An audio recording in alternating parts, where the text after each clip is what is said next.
प्यारे बच्चों, आज हम मिशन कोशिश 2021 की वर्कशीट का चतुर्थ सप्ताह ये चल रहा है और कक्षा 7 की ये वर्कशीट है। विषय है सामाजिक विज्ञान। तो सामाजिक विज्ञान में सबसे पहले हम देखते हैं भारत का भौतिक विभाजन, या अर्थात भारत का इसको प्राकृतिक विभाजन भी कहते हैं। प्राकृतिक विभाजन का आशय है जो विभाजन प्रकृति द्वारा हुआ है, हमने नहीं किया है। तो ये जो मानचित्र है इसमें आपको हिमालय वाला क्षेत्र दिख रहा होगा, और ये जो है मरुस्थल वाला क्षेत्र है, ये पठारी क्षेत्र है, और इस प्रकार से और ये मैदानी क्षेत्र भी इसमें है। लेकिन हम इसके बारे में पहले पढ़ लेते हैं। आप देखेंगे पर्वतों के बारे में पढ़ते हैं। पर्वत भारत में पाई जाने वाली भौतिक आकृतियां विभिन्न प्रकार की हैं। इनको भौतिक आकृतियां कहते हैं जो अपने आप बनी होती हैं, जिनको इंसान ने नहीं बनाया है। तो उन आकृतियों में पर्वत भी एक आकृति है। जैसे पर्वत, पठार, मैदान, तट तथा द्वीप समूह। उत्तर में बर्फ से ढका हिमालय संतरी का कार्य करता है। तो जो बर्फ से ढका हुआ हिमालय है ये भी प्राकृतिक रूप से बना हुआ है। हिमालय का मतलब है बर्फ का घर। हिम का अर्थ है हिम माने बर्फ, और आलय माने घर, बर्फ का घर। हिमालय पर्वत को 3 प्रमुख श्रृंखला में बांटा जाता है। हिमालय प्रमुख पर्वत की भी 3 श्रृंखलाएं हैं। तो सबसे उत्तर में स्थित श्रृंखला को बृहद हिमालय या हिमाद्री कहते हैं, जहां जो सबसे उत्तर में है, जहां बर्फ पड़ी रहती है हमेशा।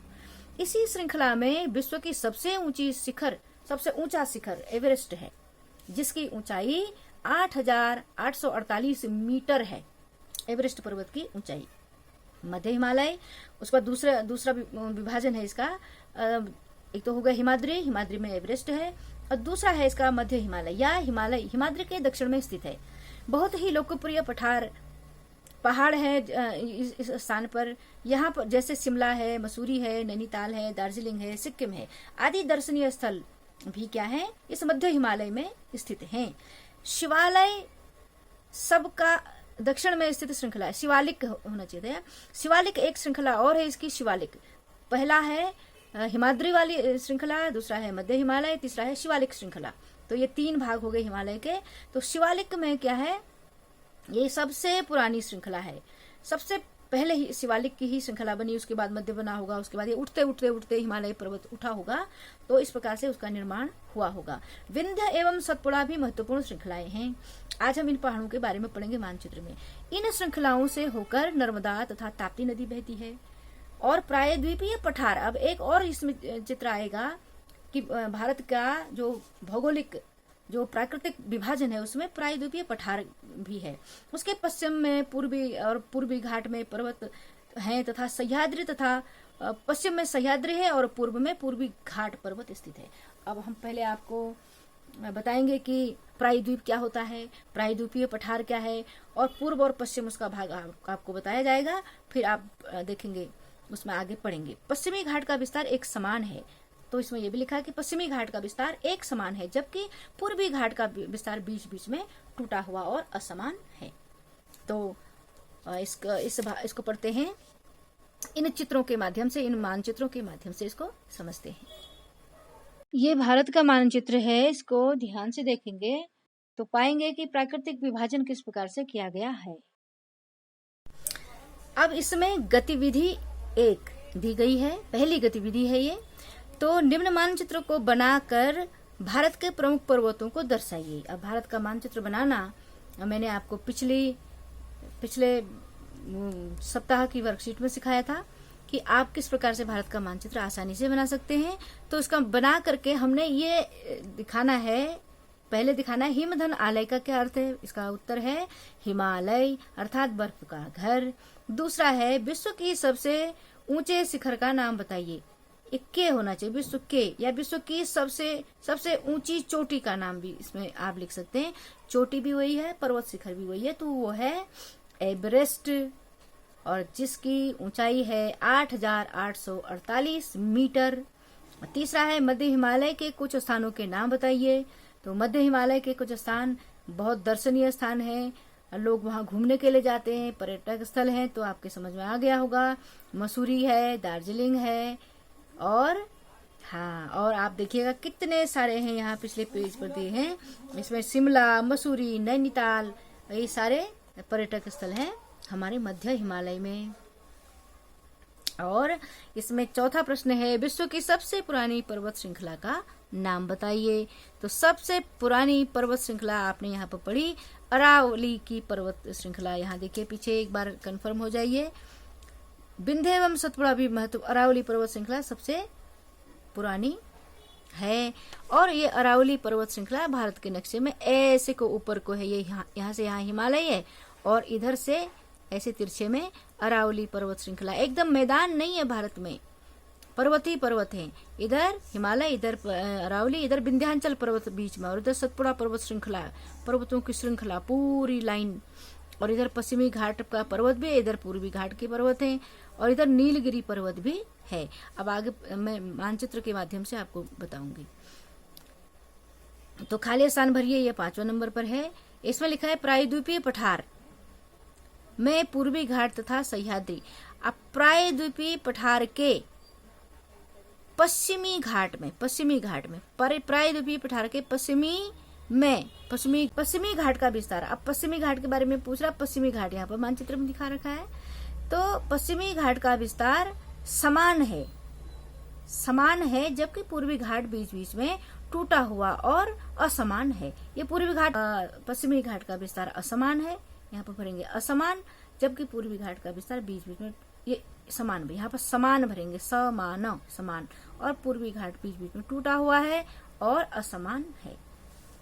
तो मैदान, अब मैदान के बारे में भी मैं आपको कुछ मानचित्रों के माध्यम से बताऊंगी। तो पहले इसमें देख लेते हैं कि हिमालय के दक्षिण में भारत का उत्तरी मैदान स्थित, हिमालय के दक्षिण में, ये हिमालय पर्वत दिखा रखा है यहाँ पर, हिमालय का क्षेत्र दिखा रखा है। इसमें हिमालय, इसके दक्षिण में यहाँ मैदान है, यहाँ फिर यहाँ पर्वत, ये पठार है, इनको ये पर्वत श्रृंखला है, ये जो बीच के यहाँ पठारी भाग है। इस प्रकार से भारत की जो भौगोलिक स्थिति है उसमें विभिन्न प्रकार के प्राकृतिक भाग है। अब ये मैदानी भाग है। तो मैदानी भाग कैसे बनता है? हिमालय के दक्षिण में भारत का उत्तरी मैदान स्थित है। यह मैदान समतल तथा सपाट है। यह मैदान सिंधु, गंगा, ब्रह्मपुत्र तथा उसकी सहायक नदियों के द्वारा लाए गए जलोढ़ निक्षेपों से बना है। जलोढ़ निक्षेप क्या होते हैं? जलोढ़ निक्षेपों से बना है, कह रहे हैं कि अब ये बताएगा, महीन मिट्टी जो होती है वो जलोढ़ निक्षेप होती है। ये इन नदियों के द्वारा मिट्टी लाई गई है और उस मिट्टी से बना हुआ मैदान। नदियों के यह मैदान कृषि के लिए उपजाऊ भूमि प्रदान करते हैं। यही कारण है कि इन मैदानों में जनसंख्या अधिक है, अर्थात इन मैदानों में कृषि बहुत अच्छी होती है, इसलिए यहाँ पर जनसंख्या अधिक है। अब देखिए गतिविधि 2, छात्र गतिविधि 2। तो अभ्यास प्रश्न इसमें, उत्तर के मैदान किन किन नदियों से बने हैं, कुछ के नाम लिखिए पेज में। कि देखिए इसमें क्या लिखा हुआ है, यह मैदान सिंधु, गंगा, ब्रह्मपुत्र तथा उनकी सहायक नदियों के द्वारा लाए गए जलोढ़ निक्षेपों से बने हैं। इस प्रकार से आप लिखेंगे। और इसमें अगला प्रश्न है दूसरा, जलोढ़ निक्षेप किसे कहते हैं? तो जलोढ़ निक्षेप का अर्थ भी इसमें पीछे लिखा हुआ है कि नदियों के द्वारा लाई गई बारीक महीन मिट्टी को जलोढ़ निक्षेप कहते हैं। मैदानी क्षेत्रों में अधिक जनसंख्या क्यों निवास करती है, ये तीसरा प्रश्न है। तो मैदानी क्षेत्रों में अधिक जनसंख्या इसलिए निवास करती है क्योंकि नदियों द्वारा लाई गई मिट्टी से बने हुए मैदानी क्षेत्र बहुत उपजाऊ होते हैं, वो कृषि के लिए बहुत अच्छे मिट्टी होती है, इसलिए अधिक लोग मैदानी क्षेत्रों में बसे हुए हैं। अब ये देखिए भारतीय महामरुस्थल, मरुस्थल का नाम आपने सुना होगा, थोड़ा सा इसमें और पढ़ते हैं कि भारत के पश्चिमी भाग में थार का मरुस्थल स्थित है। तो राजस्थान आपने सुना होगा, राजस्थान में ये थार का मरुस्थल पड़ता है। यह शुष्क, गर्म और रेतीला स्थल है। शुष्क माने सूखा हुआ है, बहुत गर्म होता है, रेत है, रेतीला स्थल है। यहाँ वर्षा न होने के कारण यहाँ वनस्पति की मात्रा बहुत कम है। तो आपको पता होगा कि वनस्पति बिना वर्षा वाले क्षेत्रों में कम होती है, तो मरुस्थल में भी कम होती है। यहाँ की मृदा में जैविक तत्वों का अभाव होता है। मृदा अर्थात मिट्टी मिट्टी में जैविक तत्व नहीं होते हैं, इसलिए वहां पर पौधे नहीं होते हैं। यहाँ पर यही वनस्पति उगती है जिसमें धरती के बहुत नीचे से जल प्राप्त करने की अद्भुत क्षमता होती है। यहाँ का प्रमुख जानवर ऊंट है। तो ऊंट को आपने देखा होगा कि ये जानवर ऊंट वहां का प्रसिद्ध जानवर है।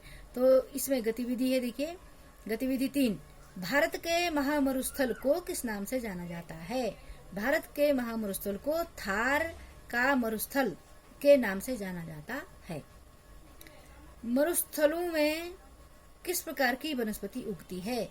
मरुस्थलों में कंटीली या झाड़ी नुमा वनस्पति उगती है। इसका उत्तर होगा।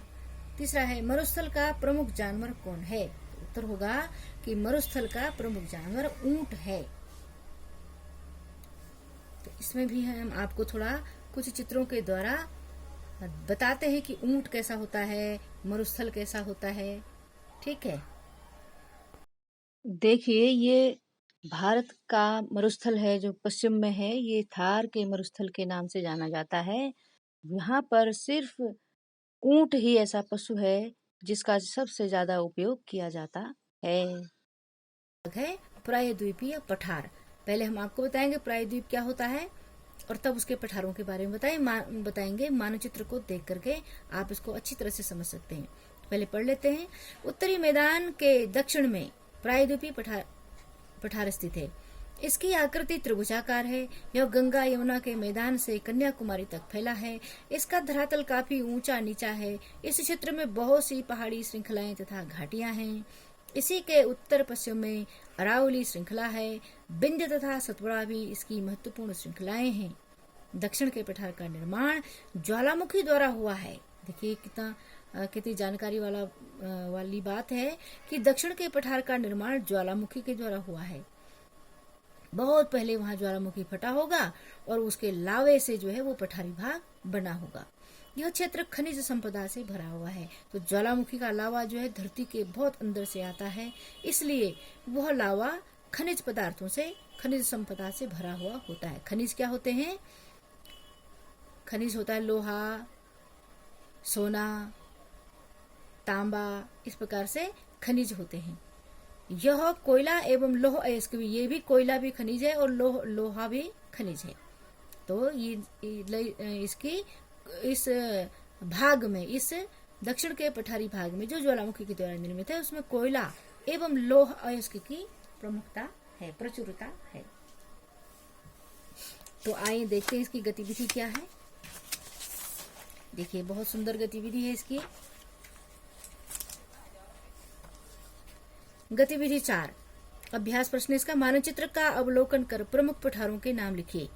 इस मानचित्र का अवलोकन करना, इसको देखना है। तो आप इसको, ये है एक पठार, ये है एक पठार, ये और एक पठार, ये दक्कन का पठार है, छोटा नागपुर है, और एक पठार ये है मालवा का पठार।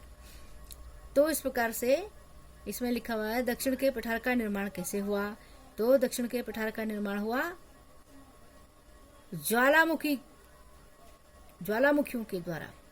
तीसरा है खनिज पदार्थों की प्रचुरता कहाँ पाई जाती है। तो दक्षिण के पठारी भाग में खनिजों की प्रचुरता पाई जाती है। चौथा है प्रायद्वीपीय पठार का आकार कैसा है। तो प्रायद्वीपीय पठार का आकार त्रिभुजाकार है। पांचवा है प्रायद्वीपीय पठार कहां से कहां तक फैला हुआ है। प्रायद्वीपीय पठार पूर्व और पश्चिम, ये गंगा के मैदान से लेकर के दक्षिण में कन्याकुमारी तक फैला हुआ है। ये त्रिभुजाकार यहाँ पे दिखाया गया है, छोटा सा।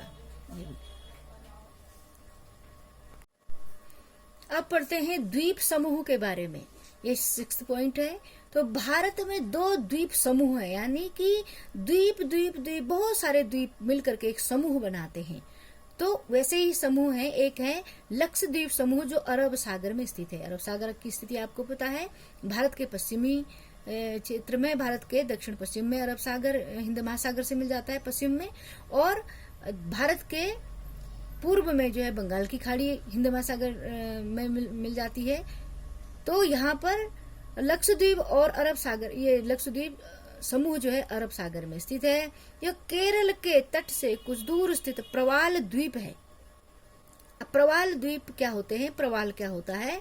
प्रवाल का आशय है जहां पर द्वीपों में जमीन, नदी के नीचे, समुद्र के नीचे एक प्रकार का बहुत बड़ा द्वीपीय संसार है। वहां पर प्रवाल भित्ति है। प्रवाल का आशय है कि वहां पर ऐसी चट्टानें हैं, ऐसी वनस्पतियां हैं जो समुद्र में ही पाई जा सकती हैं। ये पहाड़ों में या छोटी नदियों में नहीं होती हैं।